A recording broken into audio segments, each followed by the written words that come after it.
Morning and welcome back to another video. So I've decided this morning that I want to show you what my old diet was like. So what my diet was like as a teenager and the kind of foods that I would eat and just like the typical food I ate growing up. Obviously I wasn't vegan, I was pescatarian, so it should be easy enough to mimic, but obviously just swap out if I've had egg or something, have tofu instead. So I thought this would be a fun video just to show you what I ate back in the day as a teenager, grown up.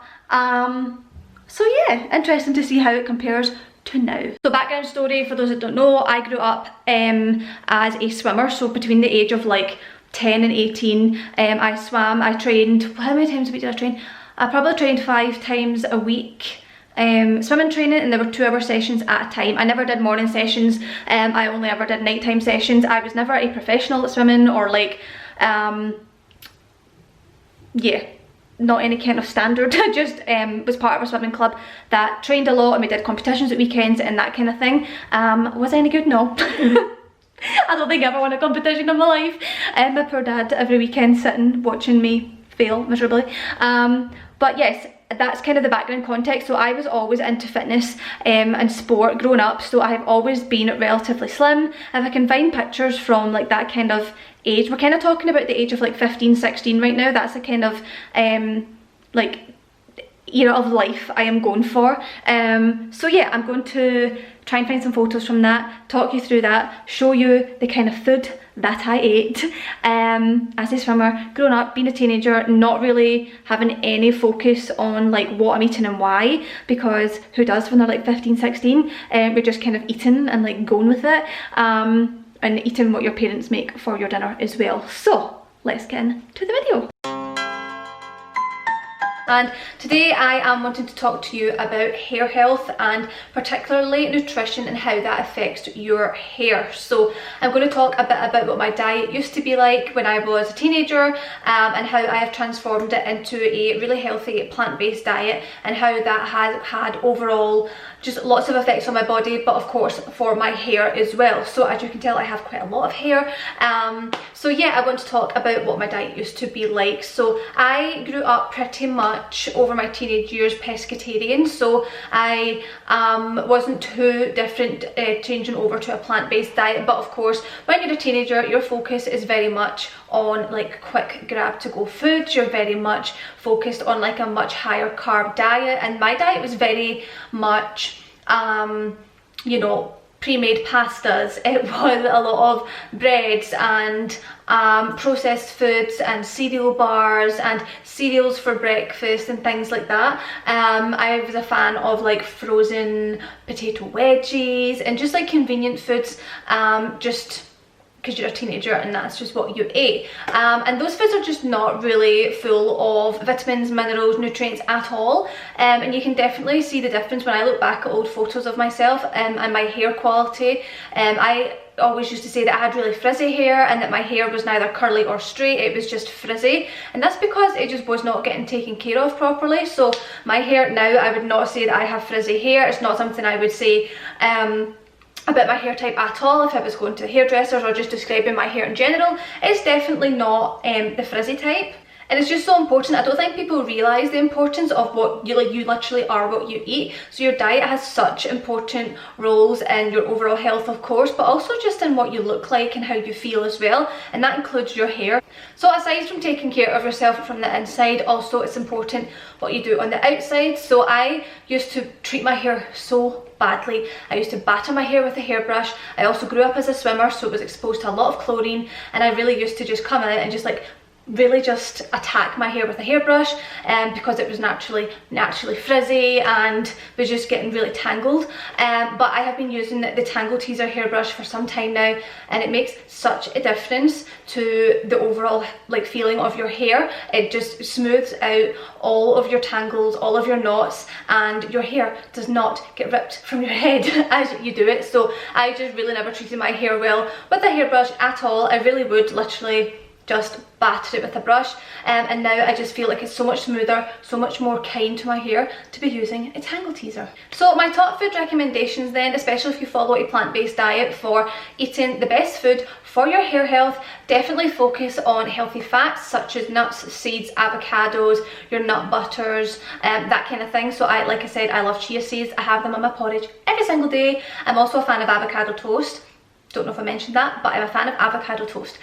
So make sure you're incorporating really good sources of whole food, natural fatty foods that can really help with your hair growth. Because as we know, your whole outer being, especially your hair, is an extension of your diet. So guys, thank you so much for watching this video. I hope you found it interesting and can take some tips away from it.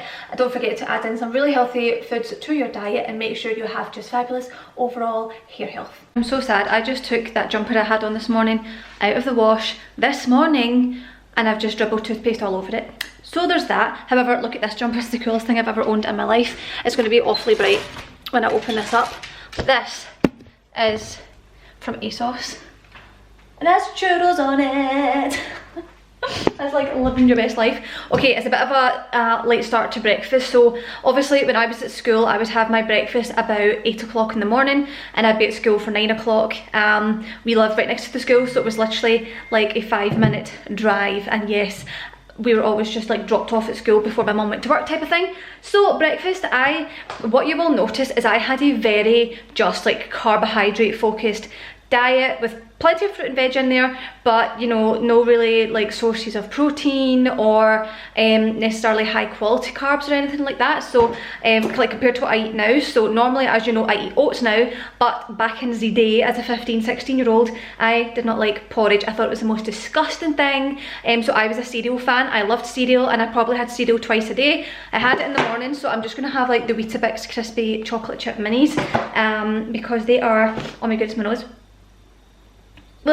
They are just the cereal that I have in the house. It was normally Weetabix, Cocoa Pops or Rice Krispies. That was literally the cereal that we had. We didn't really have anything like, I know how Americans have these like crazy cereals that like you probably can die from because they just have all these weird ingredients in them. But we were kind of Weetabix, Rice Krispies or Cocoa Pops. So for breakfast, it's Weetabix, and I always drank milk. Like I always drank cow's milk. I actually drank a lot of milk. I used to have like just glasses of milk. So I'd have one at breakfast, I had one at dinner. We're not about that life anymore. So we're going to have almond milk. So yeah, I wasn't a big eater in the morning. I would have cereal, then I'd go to school, and then I will show you the snacks I would bring in my packed lunch box. Because I was a packed lunch kid. I was not a dinners like by cafeteria food. I always had my lunch packed, and it was a freaking sad lunch because I was so fussy. To my Harry Potter bowl, but I mean, I don't hate cereal, but see now I feel like it's just so boring. Like I couldn't eat a bowl of cereal as a meal. I would have to have it as a snack. Like if I'm bored at night and want something to eat, I might eat cereal, but I actually hardly ever do that. It's just not for me. Cereal is just, it's just not it, you know, it's not it. So I'll have this for breakfast. And I'm not a snacker now. I just like breakfast, lunch and dinner and a bit of a dessert. But of course, back in the school days, I had my snack, which I will show you next. So in terms of snacks, I always had a cereal bar and fruit. Overall, my diet actually was relatively healthy, like compared to the average person, and especially when you were in school, you noticed it because people would be pulling out like full-on chocolate bars and packets of crisps at like 10 o'clock in the morning. I'm like, are you okay inside? Don't know if I could be eating that. So just like a standard, I never had naked bars because I don't even think they existed like 12 years ago. Oh my god, I'm so freaking old. 12 years ago. So we'll say I actually used to love brunch bars, the Cadbury's brunch bars. It was like a kind of granola type of muesli bar with like a layer of chocolate on it. Loved it, but not like fully coated, just like a layer on the bottom. So for snacks, I have a naked bar and a Pink Lady apple. So this was kind of standard. I had a cereal bar and I had like a piece of fruit, either like an apple or like oranges, like something like that. And then I had a second bit of fruit with lunch. Now lunch, I'm going to just establish lunch. I'm going to sit you here on top of this water bottle because no, I'm not. My lunch, okay, I did not like meat growing up. Did not like it, and the standard like thing that you would probably eat is like a sandwich or a roll. And like I said, I didn't get cafeteria food, so I didn't like buy pizza or like whatever they had on like that day. So I would literally, like, this is so sad, I would literally just say I just want like a roll and butter. So my mum would give me a roll, and actually I didn't even have butter because I only liked butter melted. That's kind of level we're at. I did not like butter unless it's melted down. So I would literally go to school with a dry roll in tin foil, but I'd have crisps, a second portion of fruit, and then some kind of biscuit. So what I actually did was the pure British thing and just put my crisps in my roll. So I'd have like a roll and crisps for my lunch. And it's quite funny though, because I used to have like, I feel like my mum always bought crisps that weren't like crisps. It would be like Snacker Jacks, or it would be like, you know, like kind of Sun Bites and that kind of thing, where they weren't like full-on crisps. It was like healthier versions of crisps. But I have Pringles today because, quite frankly, that's the crisps I have in my house, so we're going with it. So for lunch, we're going to have a dry roll and Pringles, half of a melon, and Oreos. Would not pay you to have me, no, would not let you pay me to eat that ever again in my life. That is awful. That is bland and it's boring and it doesn't fill me up. But that's what I'm going to have just now. I shall show you my plate of how my lunchbox looked when I was in like 4th year of high school. No wonder I was slim. Right, this lunch looks so weird on a plate. So you have to remember, this is when I was in school. So I had this like on the school table, you know, so it looked less weird. So I have, doesn't look less weird. So I literally would have like my roll and crisp. I love a roll and crisp, I'm not gonna lie. It's not something that I eat now because it's just not, but it's the best thing ever. Oh my god, it's actually so good. And then, so I'm just sitting with this like a half a melon, when really this was like cut up and in like a Tupperware dish. So I'd have like my roll and crisps, I'd have my melon. I always have melon. And then I had like Oreos, for example. What a weird lunch. Like, who would eat that? Who would eat that now? I actually feel like they should have been salt and vinegar for a bit more flavour. But I'm not hating it. I am like, I don't want to say unsatisfied with the food I'm eating today, because it's like full on throwback comfort food with like the Oreos and the roll and crisps and even the cereal, but it's just not like satiating. Do you know that way? I'm like, right, what's next type of thing? I'm eating like leftover crisps. So when I used to come home from school, I would then have like a snack before dinner. We had dinner really early. Well, I'm saying really early, it's probably a normal time, like 5, because I would then go swimming training. So for me, that is early, because I eat my dinner now at like 7 o'clock. So I'm going to have oh my god, another pack of Oreos, because that's the kind of thing I would eat. I would come in from school, grab some kind of biscuit or cereal bar, do homework, get ready, have dinner, swimming. That was kind of the deal. So that's what I'm going to do. I'm going to make a cup of tea. I'm going to have 2 more Oreos. I'm really buzzing about this whole Oreo situation, because I actually don't eat biscuits that often. It's not really something I ever want, but I feel like once you start, you're like, why haven't I been eating you like for the past couple of months? I need you in my life. So like I said earlier, dinner time for me, my dinners were either pasta, a Marks and Spencer's pasta bake, which came with like vegetables in it, pasta and baked potatoes with like salad and cheese. You know, I had stir fries. I ate fish, so I did eat fish throughout teenage years.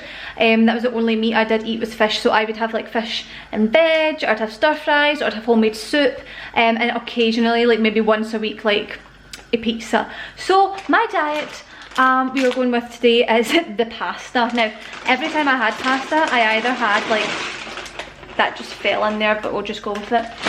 Why does pasta, why when you make pasta, you either make enough for a mouse, or you make enough for every mouse on planet Earth? But yes, my pasta was always accompanied by, and this is the same now, so I don't actually eat that much pasta anymore, but it's only because I think I ate it so much that I kind of got bored of it. Like, I don't order pasta when I go to restaurants unless it's an Italian, there's a vegan Italian restaurant that does like a creamy kind of dish or something like that, but I just find pasta boring now. I feel like I'm just eating it and I'm like, ugh, could have so many better options. So I don't actually eat pasta that often, and that's the only reason why. It's just because, yeah, I just find it boring now. So normally what I had, so I always had pasta with veg, so I've got broccoli, peppers and onions, and then I've just got a jar of sauce that I would normally have had as well. But with pasta, I would normally have garlic bread, or some kind of bread, and then you'd have either that, or you'd have like a baked potato with like smaller pasta on the side. So we'll just see what I've got, because I don't think I bought any of those things.